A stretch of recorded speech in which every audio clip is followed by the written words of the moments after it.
Greetings! In this video I'll be painting up an Infernus Marine from the Illuminators chapter. This chapter was shown off in White Dwarf 515, and after I read their description, they immediately became something I knew I wanted to do. The Illuminators are based at the outer edge of the galaxy, where the stars are spread thin. They devote themselves to bringing the Emperor's light to the darkest reaches of the galaxy, and I figured an Infernus Marine would suit that goal nicely. Their chapter armorial is a winged diamond, which I believe is a stylized star. Their homeworld, Samotha, houses a culture that believes the Emperor is a sun god, which is probably derived from the beacon that he sends out from the Astronomicon. So to bring some of this styling in, I used some Space Wolves parts that had a diamond gem, like one of the bodies and a helmet. I then sliced off the 3D gem, leaving the flat diamond, which I could then paint in later. After these minor conversions, I primed the model black, then did a second prime with the grey, which will help with the yellow armour. The grey I used here can be substituted by any other medium grey, like Grey Seer from Warhammer Colour. I just prefer airbrush primers. Now onto the yellow armour. I wanted to go straight to the bright tones, and using some inspiration from the White Dwarf paint guide for this chapter, I started with Aerial Yellow. I thinned this a little and applied a few coats, mainly to get full coverage of the legs, torso and arms.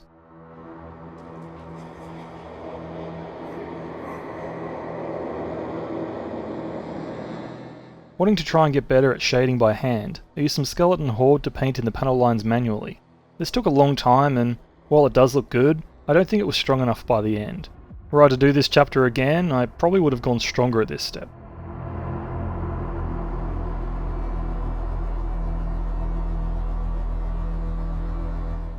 Before going too detailed with the yellow, I decided to block in some other colours, starting with the black soft armour connection points using Black Legion.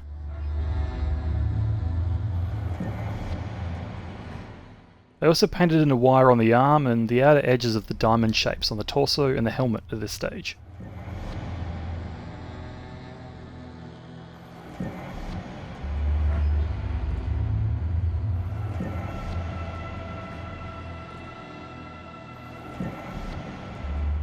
Continuing with base coating, I switched to Rhinox hide to paint in the leather holster and any straps around the model.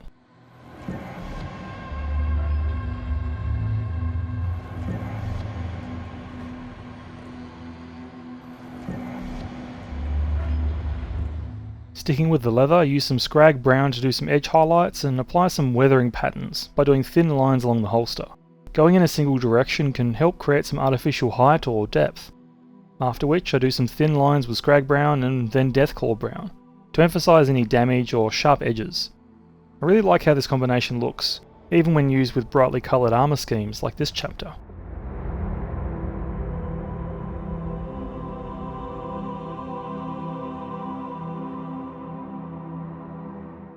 I decided to pause doing the yellow armour for now, in case I made some mistakes on it.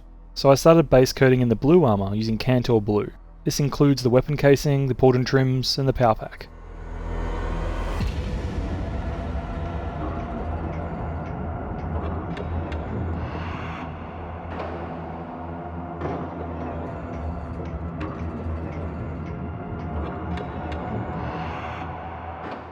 Now for the eye lenses, using Mephiston red as a base coat and not worrying about going over as I hadn't painted the white details yet. Evil Sunz Scarlet was used next, doing a smaller area, making sure to avoid the recesses of the lenses. It can be a bit difficult to make out what I'm doing here with the messy overflow, and if you're struggling to see the eyes when doing this yourself, it might be best to clean up the rest of the helmet after each step. Wild Rider Red and Lugganath Orange finished the eyes, doing smaller areas still.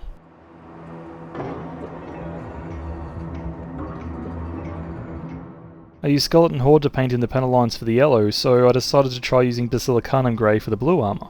I went with a dark grey as I didn't want the darker areas to be more blue than the armour itself, so going a neutral grey worked well.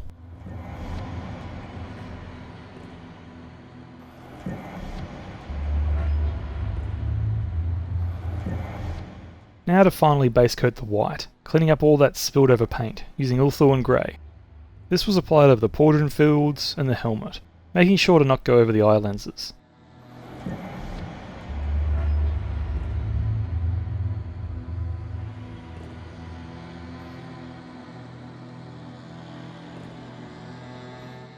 With all the base coats and messy shades done for now, I moved over to Aerial Yellow and started cleaning up the yellow armour, and to paint in a cleaner diamond on the torso and the helmet. Basilicanum grey was used again, to shade in the white armour bits. I painted along the inner pauldron trim like a few official paint jobs do, as well as along the panel lines on the helmet. This came out a bit too strong, so I went back in with Ulthorn grey to clean up where I wasn't happy. It does still look a bit too rough, and the eye lenses look like they have eyeliner, but it's okay for now. Now to highlight the white, using white scar. I applied this over the upwards facing surfaces and along some edges. This helped clean up the helmet to a point where I was satisfied, despite it looking still a bit rough. The Corvus style faceplates are always a bit tricky for me to do.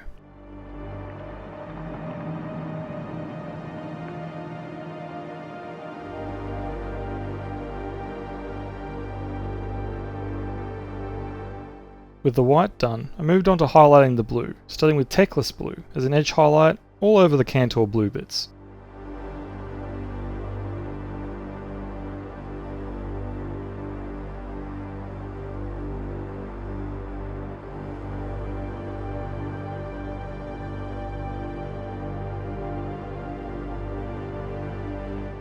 Fenrisian grey was then used as a point highlight over the Techless blue. The corners and some thin areas that I felt needed emphasis were painted in, but otherwise I didn't use too much. At this point I briefly went back to Kantor blue to clean up some spots where I had painted the highlights a bit too thick. Next I used some gloss varnish on the pauldrons and the left knee to prepare for some decals. This will help the decals set closely to the surface and reduce the chance of frosting. While waiting for the gloss varnish to dry, I quickly painted in the purity seal on the Pyreblaster. Zandri dust was used as a base coat for the parchment, then Screamer pink as a base coat for the wax. Ushabti bone was then used to paint some highlights over the more exposed bits of the paper. Then pink horror was used as an edge highlight over the wax.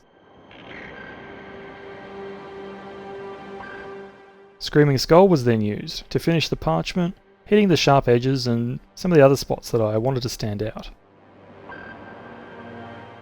I then applied the decals using Microset and Microsol off camera, starting with the number 3 in High Gothic on the knee to indicate third company. Then the Chapter Armorial's wings were added to the left pauldron, using the transfer sheet included in White Dwarf 515. And then finally on the other pauldron, a fire support tactical marking, with a low Gothic number 9 for 9th Squad. Now to paint over these decals, using Black Legion. I wrote some scribbles on the purity seal, then I applied a thin coat of Lamian medium over the Chapter Armorial so the paint would stick better. Then using Black Legion I started painting in a diamond shape. I used Aerial Yellow over this to fill the diamond, going back and forth a lot between the two colours. I did this off camera as the camera doesn't like focusing on the pauldrons for some reason. And it's also easier to do off camera, so yeah. At this point I finally decided to go back to the yellow armour, and I used some Flash Gitz yellow to edge highlight all the panels. This helps these panels stand out instead of it being a flat yellow colour with that little bit of darkness between them.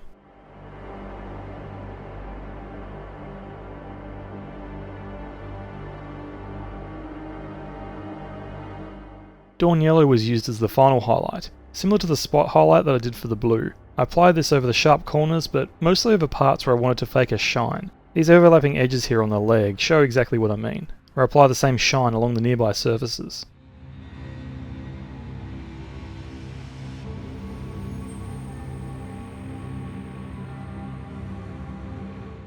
And now finally onto the metallics, starting with Runelord brass to paint in the Pyreblaster shroud and the Imperialis on the torso.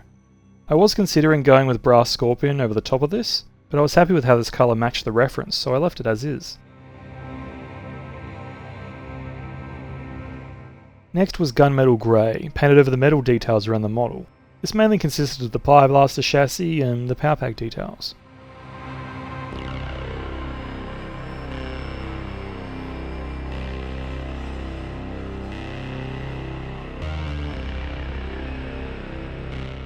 Duraluminium finishes off the metal, used to highlight some panels that were in direct sunlight, and dotting any rivets around the model.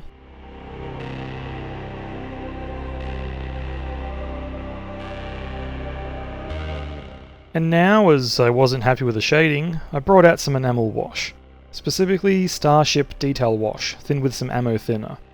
I really wanted to bypass the enamel with the manual panel lines that I did earlier, but by the time I'd finished the yellow, I knew I had to go stronger with it, so here we are.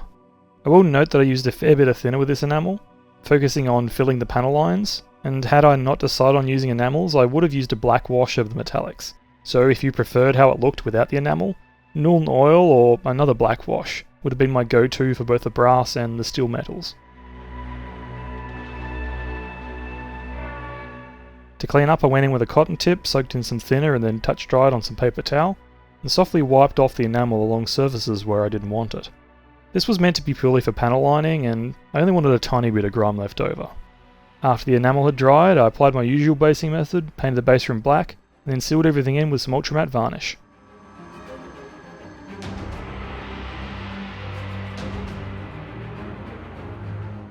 And here we have it, an Infernus Marine from the Illuminators chapter, ready to bring the holy light of the Emperor to the darkest reaches of the galaxy, using pure promethium. I was going for a clean paint job for this guy, and that meant I wanted to avoid enamels and chipping effects. Despite failing my enamels restriction that I set out for myself, I am super happy with the model, and I kinda want to paint up a dreadnought in this scheme. The blue and white contrast really nicely with the yellow, and I think vehicles in this scheme would be amazing. Most of the chassis in yellow and with the shoulders or the turret in white, with blue panel trim or power plant armour and blue weapon casings. As I mentioned at the start of the video, I really did fall for their concept, and don't get me wrong, it is a super simple one, but sometimes that's all you need. There's also a bit in their lore about them having close ties with some rogue traders, so if you were doing the Illuminators as a force, you could incorporate all manner of rare or unique gear. They're way out there at the edge of the galaxy, so they're going to have supply issues at some point, as the gear that they've received from the Torchbearer fleets isn't going to last. But anyway, that's all I've got for this one. I'll be painting up a legionary from the Horus Heresy in the next video, requested by a viewer, so I hope you'll stick around for that one.